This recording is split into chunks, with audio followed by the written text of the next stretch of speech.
welcome back to my channel, Welshman Reviews. I'm Gareth, and welcome back to Horror Friday. So yes, continuing what we've done in the last few weeks beforehand.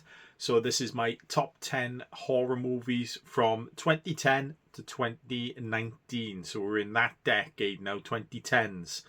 So this is the final one of Horror Month for the top 10s.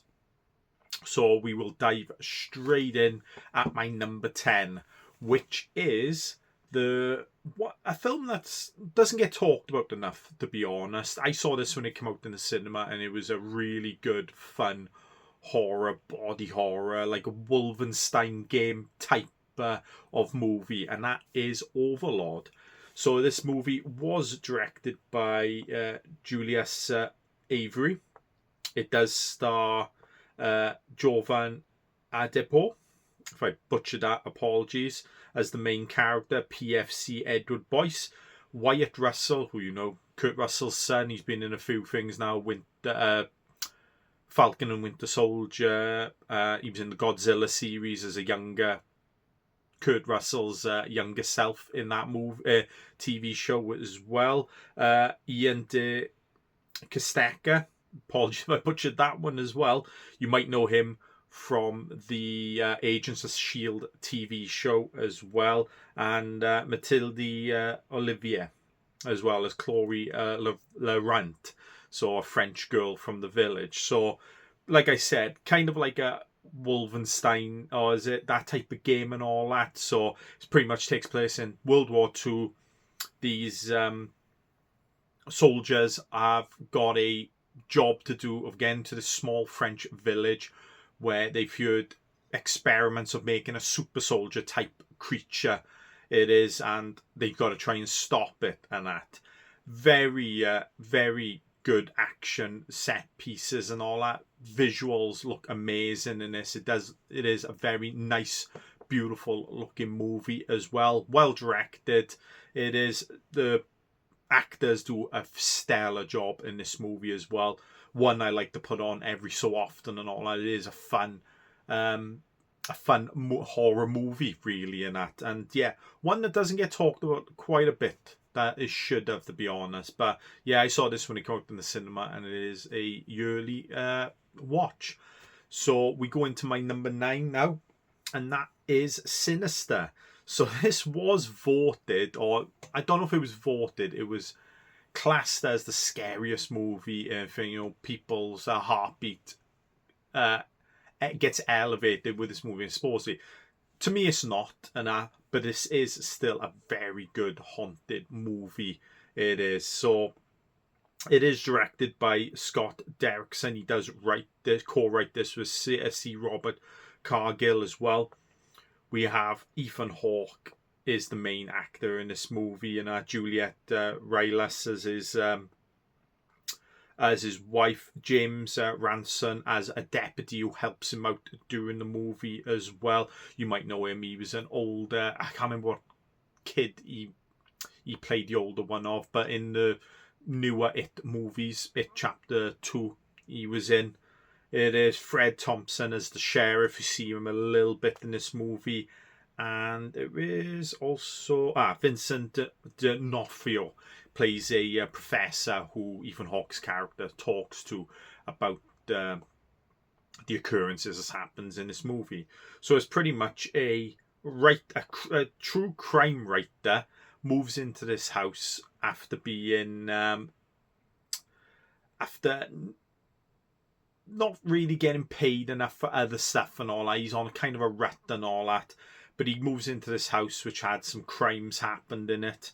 It is, his family don't really know about it, but he watches some Super 8 home videos and all that, and starts unraveling the secrets of the deaths that happened and the other families that were involved, and it's all connected, it is. So he's got to try and help save his family then from having the same fate. This is a very spooky movie, don't get me wrong and all that. It is in the vein of, I would class like Insidious and The Conjuring. I think this decade done a very good job with these type of movies in this decade and all. I've got a couple more on this top 10 as well. It is, I think, was just made a little bit better. But this one is a very good movie. Don't get me wrong, it's not the scariest movie out there, but it is up there as being one of the very best in the ghost haunted house or haunted people type of story it is. But yeah, the acting is very great, is brilliant. Ethan Hawke's amazing as usual, as he is in all his stuff, really. Very nicely directed as well, very spooky, atmospheric it is as well. I like the music and all that. One downside is I'm not a big fan of the design of the ghost or the creature in this movie and all that. It is, could have died down, but still a very fun, a very atmospheric, a very scary movie, which I do recommend for any new starters in the horror as well. I think this would be a very good one to start off with as well. But that is my number 9. So we go into number 8 now, and it is Bone Tomahawk. So this is directed and written by S. Craig Zahler. He has done a couple of other things as well. He's done a couple of other things, so I really like his work. He done Brawl in Cell Block 99, he wrote that. Dragged Across Concrete, he did as well. But yeah, them 3 movies, Bone Tomahawk, Brawl in Cell Block, and Drag, got 3 brilliantly written and directed movies by him. It is. So yeah, Bone Tomahawk said thing. It does star Kurt Russell as Sheriff Hunt, Patrick Wilson as Arthur, Matthew Fox makes an appearance in this as Broader. He's like a cowboy type thing who's killed a lot of Indians in his time. Richard Jenkins as Chicory, who is Kurt Russell's right hand man in the thing as well. It is. David Arquette does make an appearance. Sid Haig as well, very big horror guy as well, in quite a lot of Rob Zombie's movies as well. It was in this movie. So pretty much a simple story. David Arquette and Sid Haig's character steal some gold out in the far desert of this land, and that which is inhabited by troglodytes, which are kind of like Indians, but not totally like Indians and all. It does get explained during the movie about them. But as David Arquette's character escapes, they follow him into town, kill him, but kidnap I think the sheriff's deputy and Patrick Wilson's wife, who is, I think, a doctor, if I'm not mistaken in this. She's the doctor of the town. It is, and steals them. So a band of people led by Kurt Russell, Patrick Wilson, Richard Jenkins, and Matthew Fox go and try and rescue them. Kind of like a slow burn, to be honest. The majority of the action does take place more towards the end of the movie, but when we do get a bit of action during the movie as well, it is very well directed.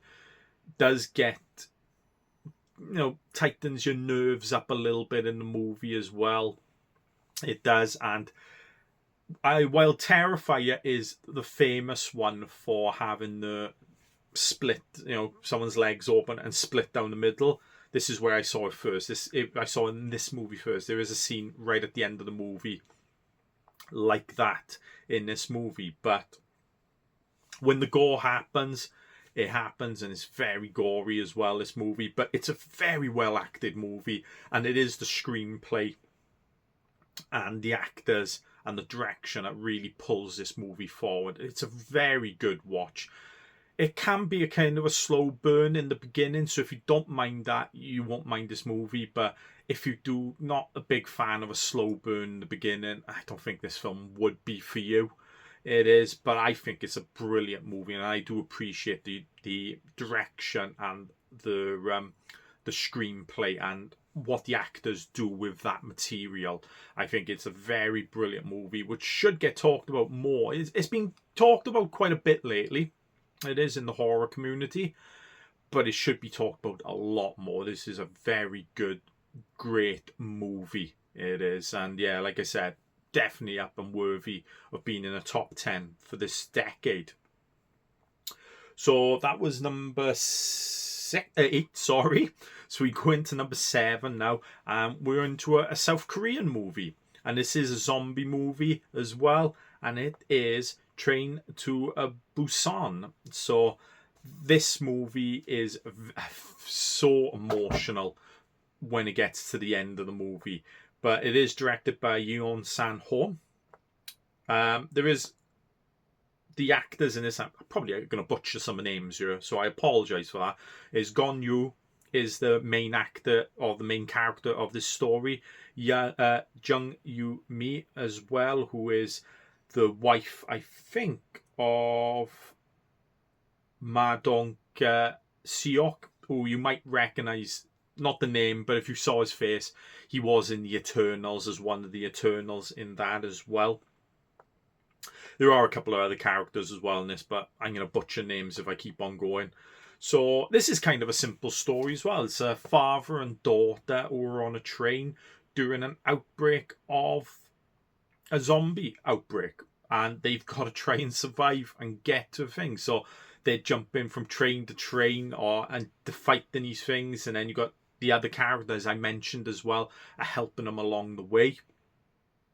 It is a very emotional movie, to be honest. The action's brilliant in it. Yeah, the CGI's not stellar, but it is very good. And like I said, I think I said in my videos before, like J-horror and South Korean movie horrors and that have really been top tier in the last couple of decades, to be honest. So if you haven't watched some of them, I recommend definitely going into watching some of them. It is, because they are brilliant. But this is definitely one for the zombie thing. They're quick zombies as well, so it's not walking, so they're running, and it's more like World War Z, where they're all climbing over each other and stuff like that. So it does make the situations a lot more deadlier and a bit more anxious you are, and you worry about all the characters in this movie. And like I said, the ending is very emotional. It will bring a tear to your eye.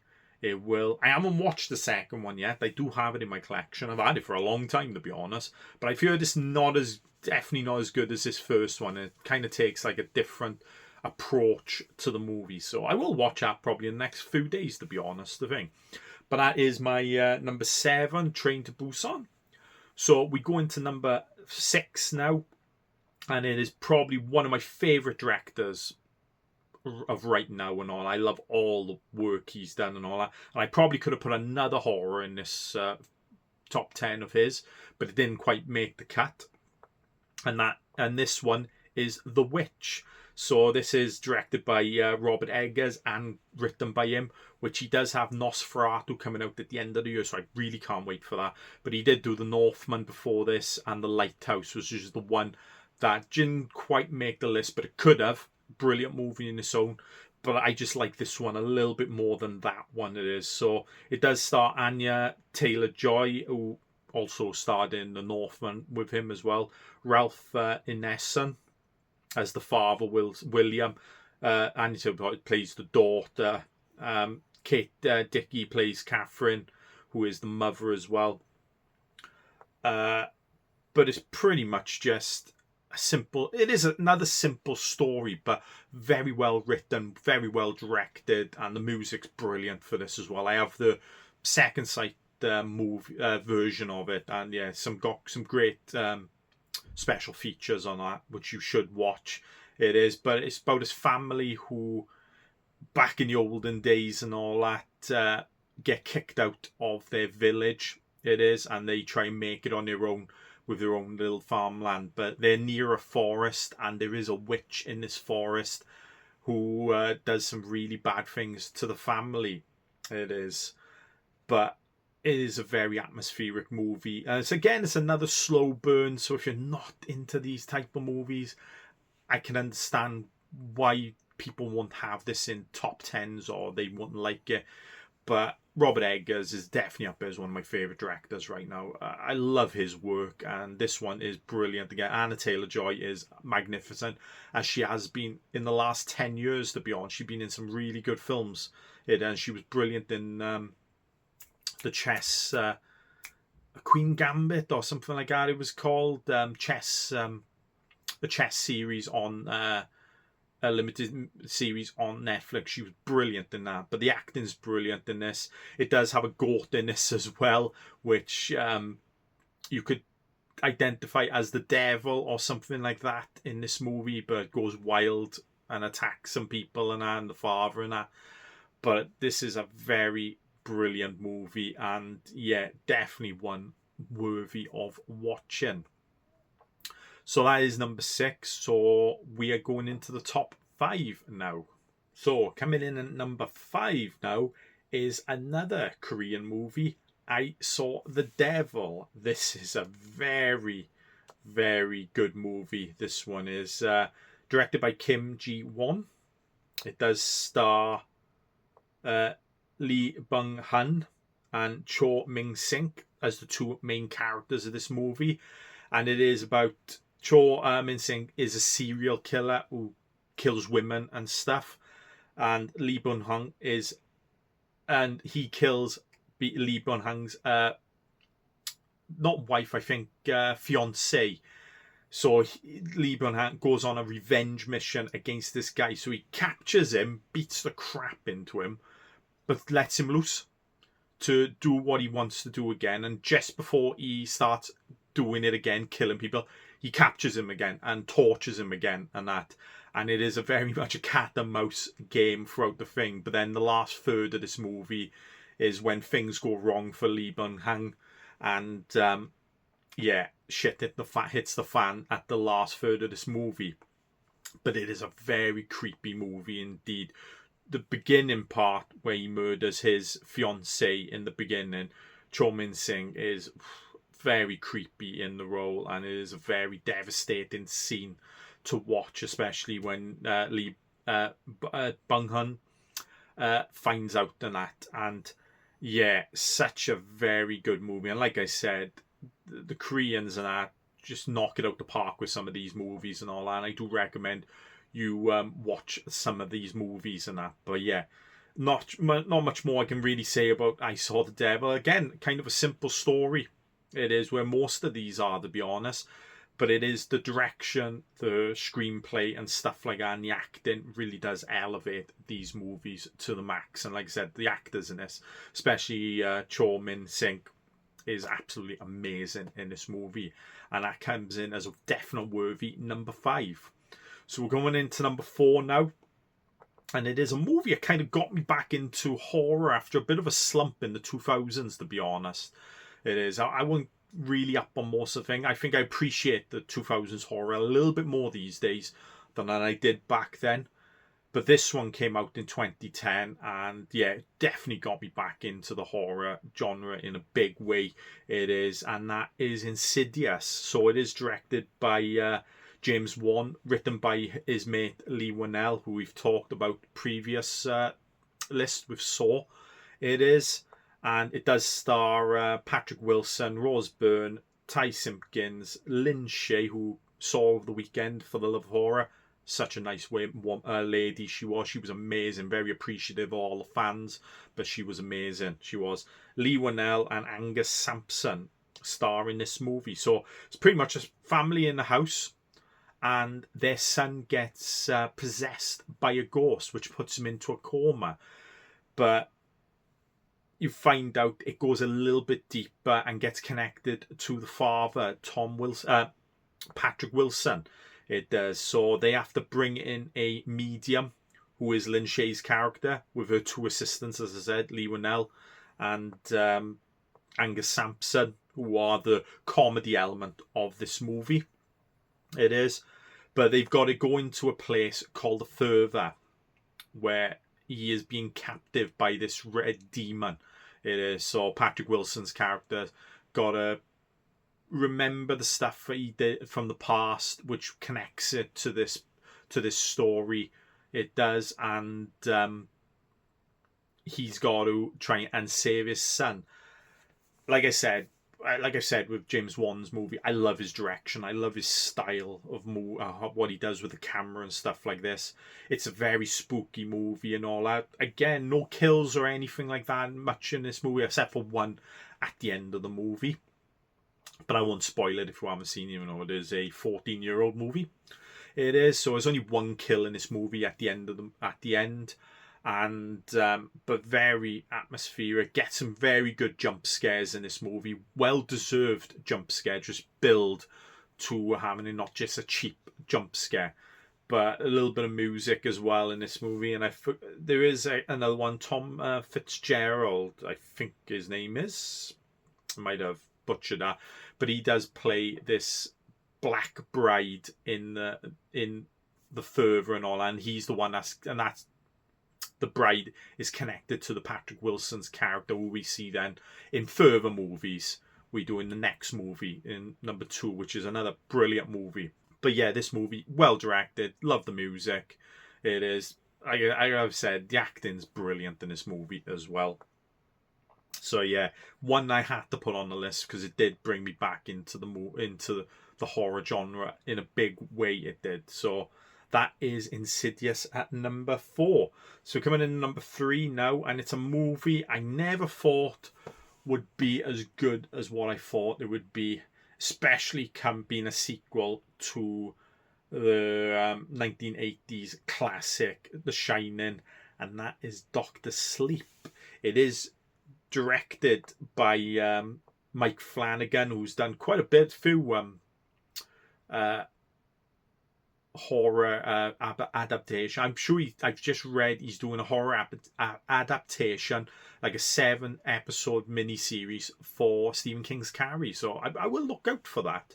So it is written for screen by him, but it's from an original story of Stephen King. His sequel to Doctor Sleep does star Ewan McGregor as Dan Torrance, so the kid growing up. Rebecca Ferguson as Rose the Hat, who is absolutely magnificent in this movie. She is an actress I always look out for these days in movies. She's brilliant in them all. Kylie Curran as Abra Stone, who has The Shining in her as well, who's similar to Ewan McGregor. Forgot to say, Rose the Hat is a bunch of people who feed off The Shining off people and all that. So they kill or torture people. So she's part of a group. She is Cliff Curtis as Ewan McGregor's mate in the movie, and there is a load of other ones as well in this movie. Carl Strachan, Robert Longstreet, a part of the group. It is. So this is a sequel to the 1980s Shining. Not so much the movie, so much.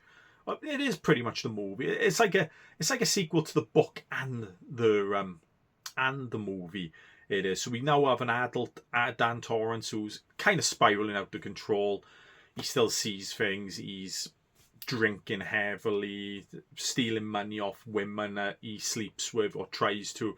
But he does have that the coloured guy from the first movie. I forgot his name now, the character's name. But he's still there, kind of like a guardian angel on his shoulder and that. But he does end up being in another town where he sobers up, and he sobers up, becomes like a overnight night nurse or something at a old people's home, where they nickname him Dr. Sleep because he kind of makes sure when people die, he knows when people are going to die and all that, and he kind of reassures them and all that, and so he gets the nickname Dr. Sleep. But he does end up becoming learning about this girl, Kaylin Curran's. They become kind of connected in a way where he recognizes her Shining and all that, even though she's miles away. She's very strong in the Shining, but then Rose the Hat and her group is. So it's kind of a coming together between them and of them trying to get to her to steal her Shining. Ewan McGregor's Dan Torrance is trying to help her. They do end up back at the hotel at the end for a very good climax of the movie. It is. But this movie, I don't think anyone would have expected it to be as good as what it is. Is it as good as The Shining? I wouldn't say overall, especially from a film point of view. I do prefer this part of the story to the Stanley Kubrick one, to be honest. It is. But the acting in this, especially Rebecca Ferguson, was absolutely amazing. Ewan McGregor does a brilliant job as Dan Torrance as well. The direction by Mike Flanagan is brilliant. As its own way, it doesn't feel like a Shining until kind of the end, when you get back to the hotel, where you have them similarities with the 80s. But the story before that, the first 3/4 of this story, feels like its own thing and that. And yeah, absolutely brilliant it is. And yeah, it does bring the music back from the original 1980s movie as well, which I do love. It is, and some of the characters, like the ghosts from that at the end, for a very good climax of the movie. But yeah, brilliant movie, which I didn't think, like I said, I don't think anyone thought it was going to be as good as what it was. But yeah, definitely worthy of a watch if you haven't seen it. So we go into my top 2 now. It is, and it was hard to do which one of these is back and forth. I know this one now I've put at number 2. I know a lot of people didn't love it. It is a Marmite movie. You either love it or hate it. Again, another nice slow burn movie, which I love, to be honest. It does builds the tension in the movie and stuff like that. And that is 2018's Hereditary. So again, another one. Ari Aster directed this, and I do like his movies as well. It is. He did do Midsummer as well, which is another slow burn one, but that's another great movie. Well directed as well. Beau is Afraid. Sorry, I haven't watched that one yet, but it is on my to-do list, to watch list. It is. Beau is Afraid. I've got to get into watching that soon. But this one is about a grieving family whose the mother, Toni Collette, mother just passed away, but her mother was part of like a cult or a demon cult and all that.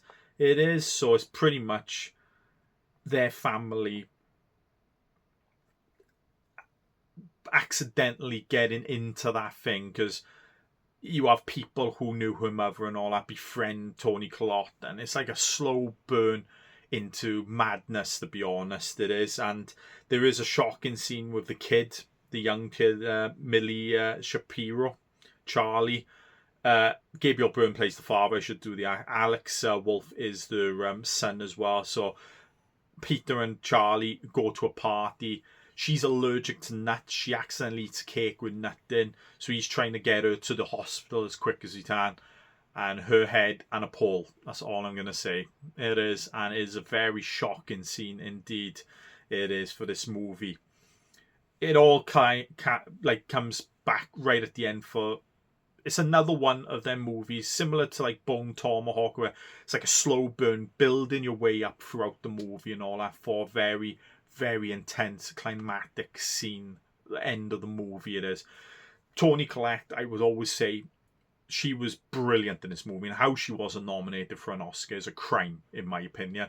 Like, horror gets such a bad rep when it comes to the horror for Oscars. It is. But this movie definitely, for me, deserved a few Oscar nominations. It did. But the acting's brilliant, especially by Toni Collette and Alex Wolff. They're brilliant in this movie. Very well directed by Ari Aster. It is written by him as well. Screenplay's brilliant as well. Very nice. I like the look of this movie. It's not bright or anything like that, but it is like the colours do pop at certain points. But it is like a dark movie as well, which I love. And it's like, say, I watch this when I feel like a nice slow burn horror. This is one I put in quite a bit. But if you haven't seen it, I do recommend watching it, to be honest. But I understand if a slow burn horror is not for you, yeah, you're not really going to be into this. But this is definitely had to be up there in my top 2 of this decade. So Hereditary is at number 2. So we come in at number 1 now, the thing, and it is James Wan movie again. And this one came out a couple of years later than Insidious, and that is The Conjuring. This was another one that really brought me back into the horror genre and all that.